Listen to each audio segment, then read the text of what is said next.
जय श्री श्याम सभी श्याम प्रेमियों को। कैसे हैं आप सभी? आशा करती हूँ मेरे बांके बिहारी जी की कृपा से आप सभी कुशल होंगे। नवरात्रि आने वाली हैं और नवरात्रि से पहले हमें बहुत सारी पूजा की तैयारियां करनी होती हैं। उसमें से एक है सबसे ज़रूरी कार्य, माता की जो मूर्ति होती है, जो माता का विग्रह होता है अष्ट धातु का या पीतल का, तो उसको हमें साफ़ करना। क्योंकि प्रतिदिन की जो पूजा होती है, धूप बत्ती जलाने से, दीप जलाने से, उनके धुएं की वजह से माता का विग्रह काला पड़ने लगता है। हम रोली लगाते हैं, चंदन लगाते हैं, उससे विग्रह काला पड़ जाता है। तो हम ये कार्य माता की स्थापना वाले दिन नहीं कर सकते, क्योंकि उस दिन तो बहुत सारा पूजा का कार्य होता है। घट स्थापना करनी है, माता की चौकी सजानी है, पंचाभिषेक स्नान करना है, अग्यारी करनी है, तो ये सब कार्य उस दिन नहीं हो सकता। तो ये कार्य अगर हम एक दिन पहले कर लें तो बहुत आसानी होती है। तो आज मैं आपको बता रही हूँ कि माता की जो मूर्ति होती है, विग्रह होता है, उसको मैं कैसे साफ़ करती हूँ। बहुत ही आसान तरीके से, पीताम्बरी से नहीं, पीताम्बरी में केमिकल होते हैं। तो मैं किस तरीके से करती हूँ आपको दिखाती हूँ।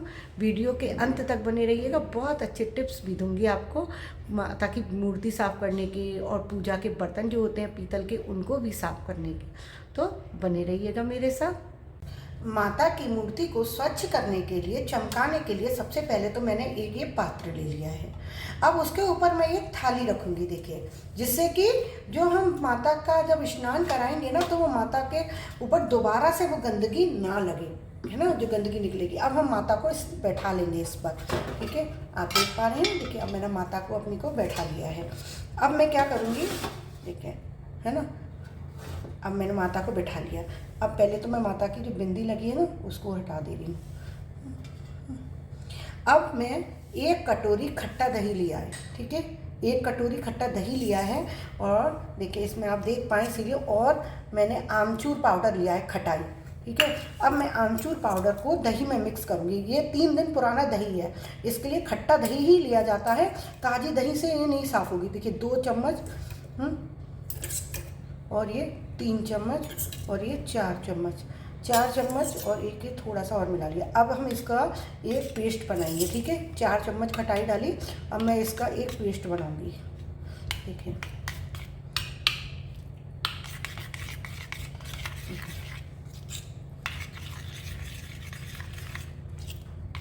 देख पा रहे हैं, देखिए, दही और खटाई, यानी कि आमचूर पाउडर, खट्टे दही और खटाई, आमचूर पाउडर का पेस्ट तैयार करना है हमें।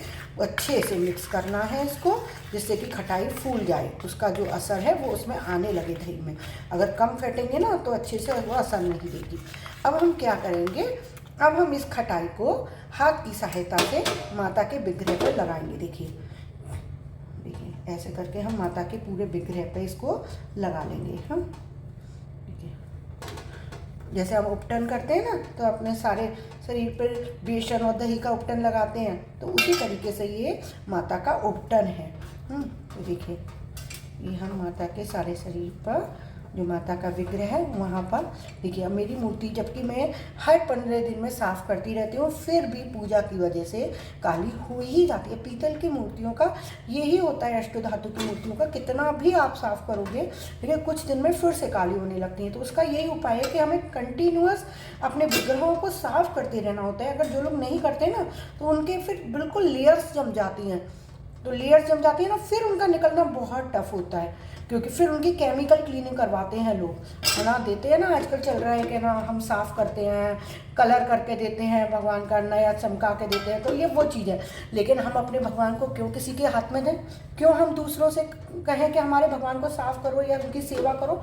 हम अपने भगवान की सेवा इतना तो खुद भी कर सकते हैं ना। तो देखिए, इसको लगाते हैं ऐसे करके ना, खूब अच्छे से, जहाँ जहाँ मैया हैं वहाँ, और पीछे से भी मैं अब ना इसको मूर्ति को पीछे से भी लगाऊंगी। देखिए,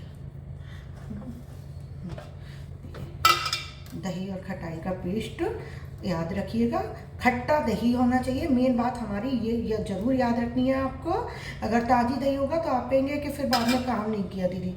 तो कितनी भी खाली मूर्ति होगी, आप देखेंगे कि 5 मिनट में एकदम चमकने लगेगी। लेकिन इसके बाद भी बहुत अच्छे अच्छे टिप्स देने वाली हूँ कि ना जो खटाई के असर से रूखी रूखी हो जाती है, उसके बाद की जो एकदम फिनिशिंग आती है नई जैसी मूर्ति, जैसे अभी हम मार्केट से लेकर आए, उसके लिए हमें क्या करना है तो वो भी आपको बताऊंगी। वीडियो के अंत तक बने रहिएगा। केवल एक ही टिप नहीं देने वाली, ये कि आप सोच रहे हैं कि बस एक ही देने वाली, ये बहुत ही अच्छे अच्छे टिप जिससे कि आपकी मूर्ति इस बार आप कहेंगे अरे वाह, आपकी बार तो नवरात्रि में माता हमारी चमक रही है ना। तो वो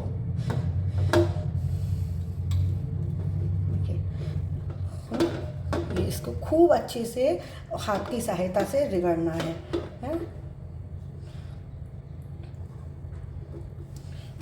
क्योंकि रोली मेहंदी जब हम माता के लगाते हैं ना, पूजा करते हैं, श्रृंगार करते हैं, तो वो सब चिपक जाता है, तो वो अंदर जो बारीक डिजाइन होते हैं ना उनमें समा जाते हैं, इसलिए नहीं निकलते हैं। ठीक है, अब 5 मिनट हो चुके हैं। अब मैं एक लूँगी टूथ ब्रश, है ना। ये नया टूथ ब्रश ही लेना है, हमें यूज किया वो नहीं लेना। गलती मत कर लीजिएगा कि दीदी ने तो बताया था, तो आप टूथ ब्रश कोई सा भी उठा लें, नया ही लेना है। अब मैं इसकी पैकिंग खोल के देखिए, अब नया टूथ ब्रश निकाल लूँगी, है ना। अब ये नया है ना, अब मैं क्या करूँगी, जहाँ जहाँ हमने ये माता को पेस्ट लगाया है ना, उस स्थान को अच्छे से क्लीन करेंगे इससे। क्योंकि क्या होता है ना, जो बारीक डिजाइन्स होते हैं ना उसमें से निकल नहीं पाते हैं, तो हम इसको अच्छे से क्लीन करेंगे, है ना। देखिए, जिससे कि हमारी माता, आप देख पा रहे होंगे कितनी गंदगी बाहर आ रही है। देखिए, आप देख रहे हैं ना कितनी चमकती जा रही है माता, जहाँ जहाँ से ये कर रही हूँ मैं। ठीक है, और इसमें ब्रश में भी आप और दही भी ले सकते हैं, है ना। तो देख रहे हैं कितनी क्लीन होती जा रही है ना। देखिए,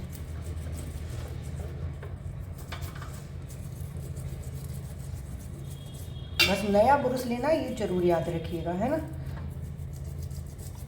गर्दन के पास माता के जो मुकुट लगाते हैं ना, तो मुकुट का निशान बन जाता है। इधर हम रोली लगाते हैं, तो देखिए वो निशान ना एकदम परमानेंट जैसा हो जाता है कि वो निकलने का नाम ही नहीं लेता। तो उसको भी मैं अभी अच्छे से साफ करके आपको दिखाऊंगी। देखिए, तो इस तरीके से हम फिर माता की मूर्ति को पूरा रगड़ लेंगे, है ना।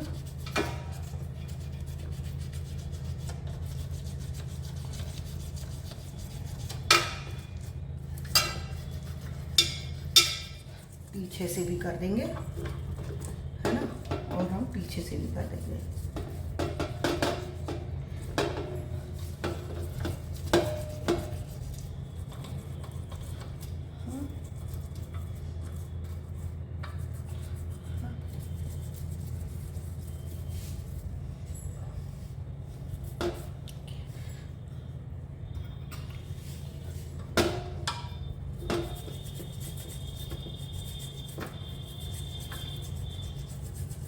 रोली के जो निशान होते हैं ना, उसमें केमिकल मिक्स आते हैं आजकल, तो वो निशान ना केमिकल वाले वो पक्के हो जाते हैं बिल्कुल।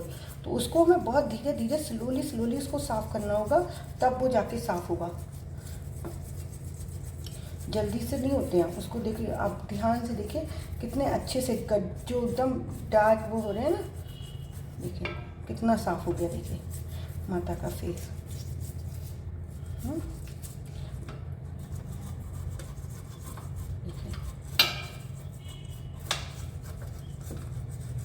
माता का श्री विग्रह एकदम चमकने लगेगा, आप देखेंगे अभी, है ना।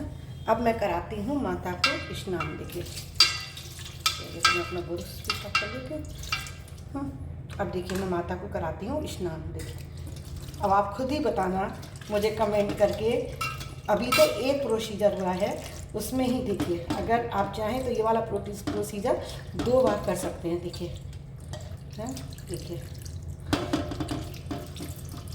देखिए हो रहा है, कितनी चमक गई माता। देखिए, कोई फिल्टर नहीं लगाया है, कुछ नहीं किया है, देखिए कितनी चमक गई, है ना।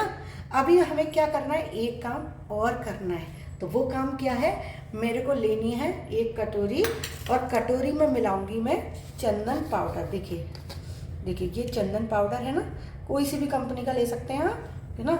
अब इसमें मैं चंदन पाउडर थोड़ा सा कटोरी में मिक्स कर रही हूँ, और इसमें मैं मिला लूँगी पानी, थोड़ा सा गंगा जल या गुलाब जल भी मिला सकते हैं आप, ठीक है। और इसका भी हमें गाढ़ा ही पेस्ट बनाना है। देखिए देखिए, इस चंदन पाउडर का भी हमें गाढ़ा ही पेस्ट बनाना है। देखिए, बन के तैयार हो रहा है ना, है ना। अब इस चंदन पाउडर को हम दोबारा लगाएंगे, ठीक है। क्योंकि जो खटाई लगाते हैं ना, तो खटाई से मूर्ति में, विग्रह में रूखापन आ जाता है। तो जब हम गुलाब जल और चंदन मिला के लगाते हैं ना, तो उसमें फिर शाइनिंग आने लगेगी, आप खुद ही देखेंगे। देखिए अब ये हम थोड़े से माता के श्री विग्रह पे पूरे पे चंदन लगाएंगे।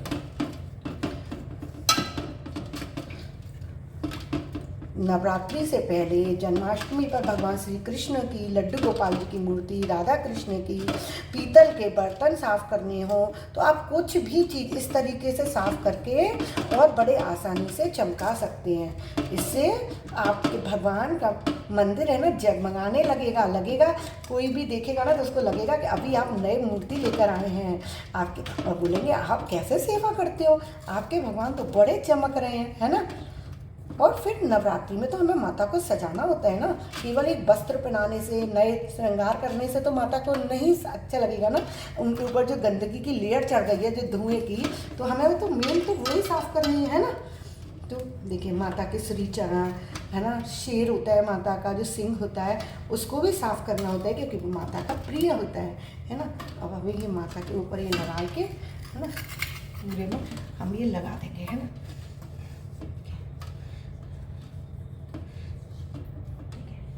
इस तरीके से ये हम माता को हमने पेस्ट लगा दिया है। देखिए अब इससे क्या होगा, इतनी शाइनिंग आ जाएगी ना, आपकी बार जब मैं स्नान कराऊंगी तब आप खुद ही देखेंगे कि वाह कितनी सुंदर लग रही है माता, है ना। तो ये होगा वो काम।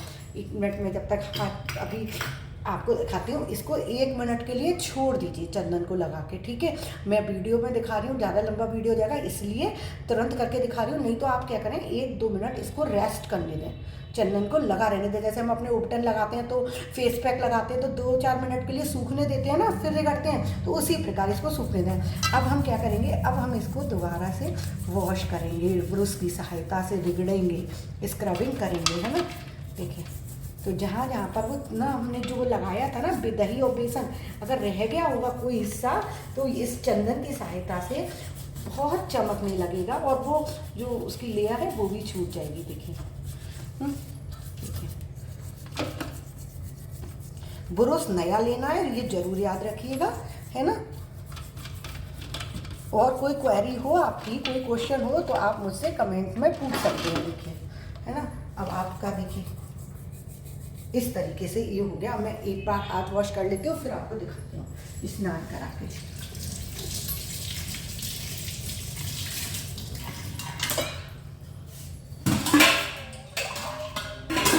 देखिए अब मैं आपको माता को स्नान करा के दिखाती हूँ। देखिए